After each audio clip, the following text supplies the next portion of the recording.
What is up, guys? My name is Sedsy and welcome to my channel. I just want to start things off by telling you a little bit about myself so you can get to know me a little bit better, and then we're going to jump into some questions that you guys, or at least some of my Instagram followers, which maybe you, have asked me over the past week. All right, guys, so to start off, my name is actually Chris, but you can call me Sedsy because most people do. I am an online nutritionist and physique coach based in Adelaide. I also do a few one-to-one personal training sessions out of Adelaide.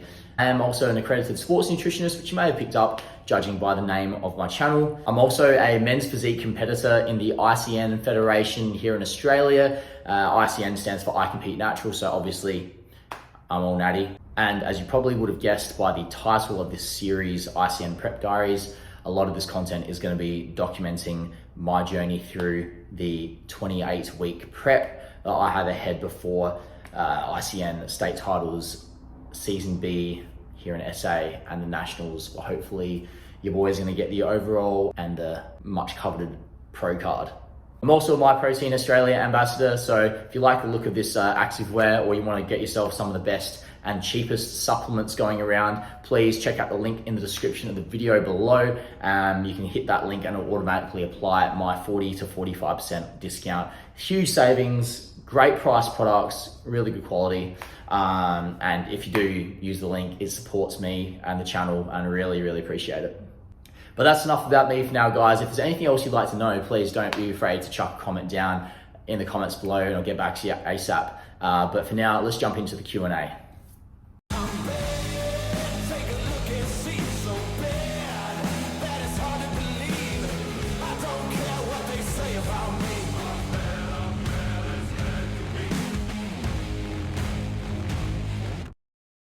Okay, first up we have best single leg exercises or program to build stability and to protect the TFL when running long distance.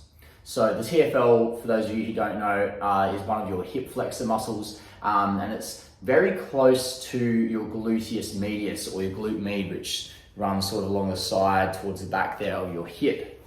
It is an important one in hip stability, and when we're running, we really do need to be quite stable through the whole lower body so that we can produce force effectively, we don't leak energy, and so we don't injure ourselves.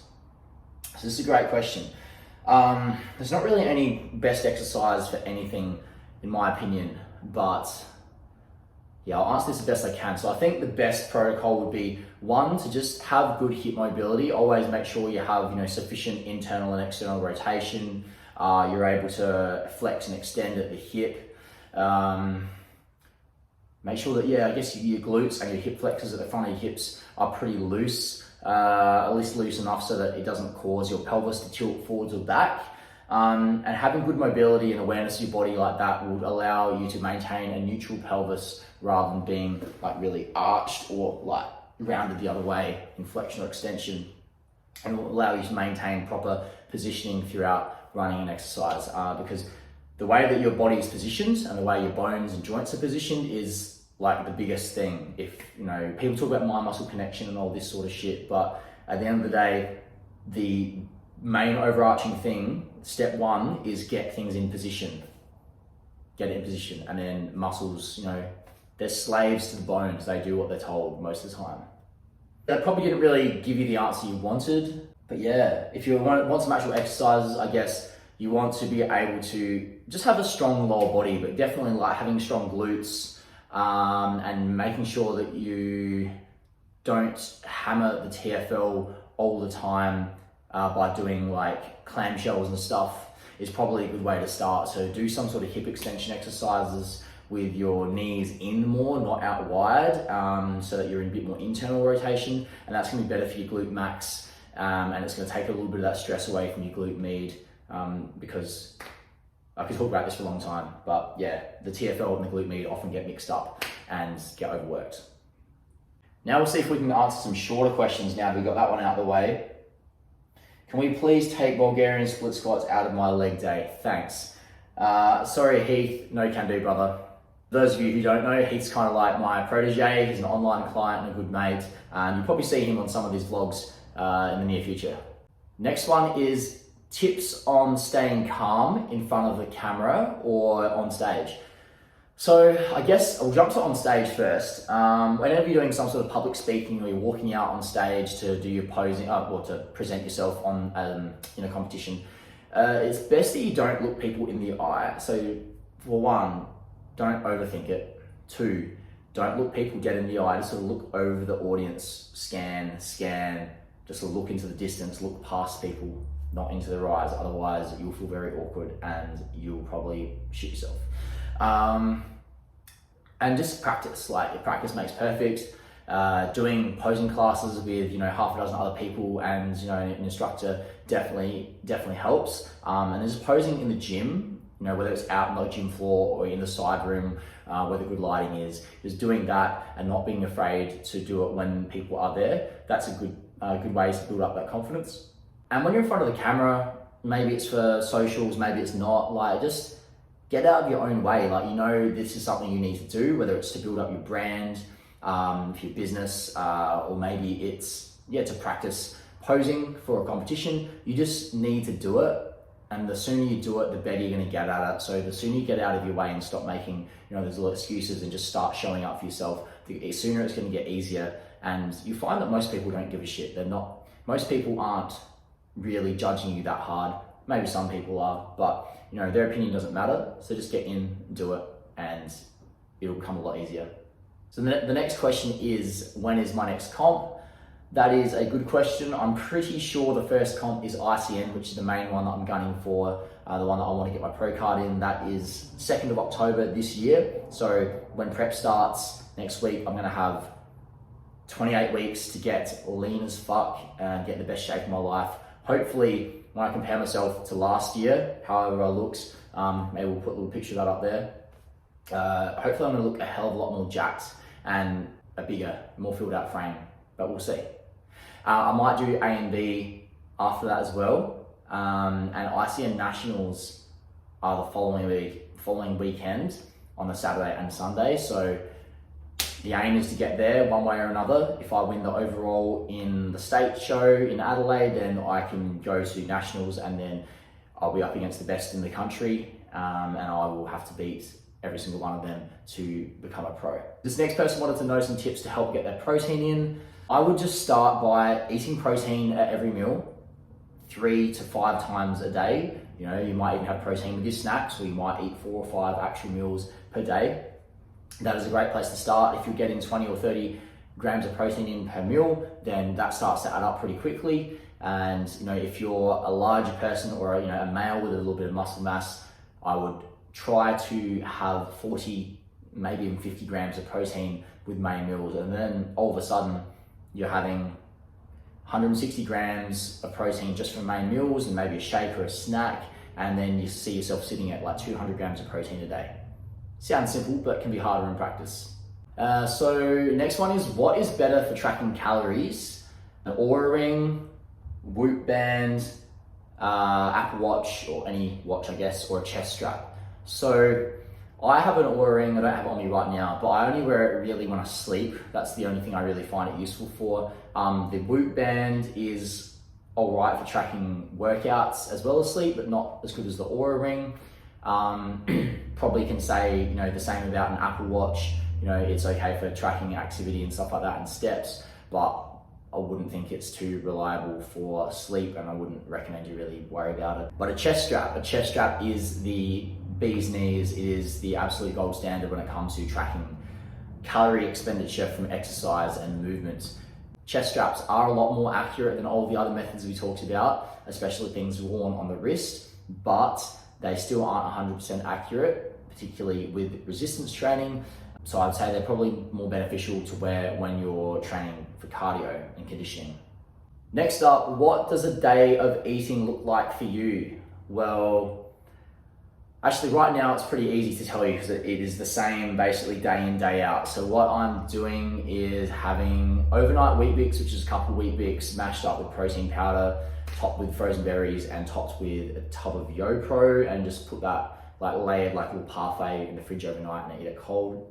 Really yummy, pretty low calorie and very filling. Then a couple hours later, I'll generally have my first meal, or sometimes that'll be a protein shake with a piece of fruit actually.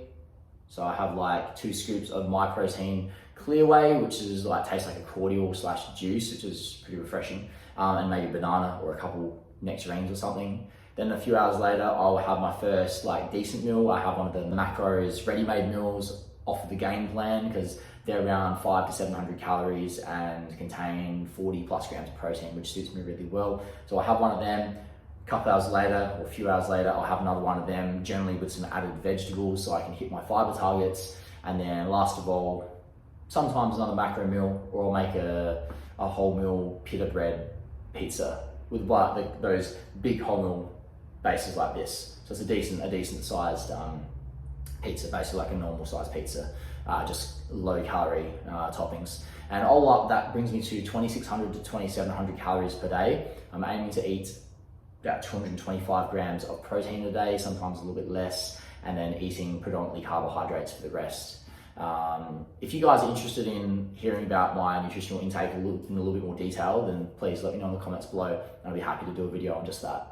Next one is potentially a little bit of a controversial one. So I get asked this a bit, and I have done a post on this as well, but what is the difference between BCAAs and EAAs? So it's like this: imagine you're sitting in a pool, like up to your shoulders, like fully immersed, and you get a glass of water handed to you from the tap, and you pour over your head to cool yourself down. You know, like you're in the water already, you've got so much more water around you, why do you need the glass of water? So BCAAs are branched chain amino acids, and they're 3 out of the 11 essential amino acids. Amino acids make up proteins, and they are, when we eat protein and drink protein, it's the amino acids, not just the essential ones, but all the amino acids that we need, that we extract to do their thing, to repair the muscle, to grow the tissue, and to become, stronger, better than before. But the essential amino acids, they comprise the 3 BCAAs, as well as the other 8 essential amino acids. So they have all of the essentials, and essential kind of speaks for itself. You need them to drive these adaptations, to get bigger, to recover well, to get stronger. So really, what is the point in having just the 3 BCAAs? There used to be a bunch of research that suggested that those 3 amino acids were the most important for muscle recovery, protein synthesis, and all these processes that drive hypertrophy, muscle recovery, and strength. But it has since been shown that without the presence of the other amino acids, these 3 don't really do anything, and they're not going to make you grow muscle. They're not going to, enhance protein synthesis and recovery. There is very little evidence to prove that they do anything at all, apart from taste good and cost a lot. I'm 17 years old and have gymmed for 8 months, right on, and have heard of creatine. Should I try it? Creatine is actually the most well-researched and reported supplement going around, so I would say yes. Use creatine if you want to, and if you have the money to afford it easily, but at 17 years old, you don't really need to be considering performance enhancing aids like that, but there isn't any evidence to show that it is detrimental to your health. So if you want to, go for it. Next one is, does beta-alanine actually do anything other than make your face tingle? So the face tingles are definitely a side effect of beta-alanine. If you want to mitigate this, you can take half a dose, which is about 2 grams, I think, in the morning, and then 2 grams again at night or in the afternoon. I wouldn't take it just before you go to bed, because face tingles, not very comfortable, might interrupt your sleep. But this can help to mitigate this problem. But generally, I would just suggest that that's something you're going to feel when you take beta-alanine, and it may get better over time as you continue to take it. The big misconception with beta-alanine is, and part of the problem is, a lot of supplement companies put beta-alanine in their pre-workouts, which is kind of stupid because most people don't take pre-workout every day. But beta-alanine actually needs to be loaded, so taken in like a double dose, like 6 grams a day for 2 to 4 weeks in order for it to saturate throughout your system, increase muscle carnosine, and to really do anything, and to increase strength and endurance. So for the most part, people are taking it here and there in pre-workouts, or maybe by itself, but they're not taking it consistently, they're not loading it, so they're just not using it properly, and they're really not getting the most out of it. Okay, so last question I have here, should you train to failure if you want to grow?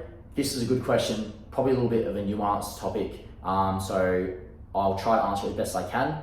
You should train close to failure all the time if you want to grow or to retain muscle mass. 1 to 3 reps is shown to be effective, maybe even 4, but I generally suggest 1 to 3 reps from failure. You can definitely go to failure sometimes, and as you get more experienced and know how to train to failure safely, you may be able to go to failure quite regularly, but I wouldn't recommend you do it every set, or else you're probably just going to hinder your progress, worsen your recovery, and end up burning out. Anyway, that's all for today, guys. Thanks for listening in on this Q&A. I hope this has been informative. If you have any questions or feedback around this video, please drop a comment down below. Don't forget to subscribe and share the channel. If you want to chuck me up on your Instagram stories, please tag me and I'll make sure to show you back to show my appreciation. But that's it for now, and I look forward to seeing you in the next video.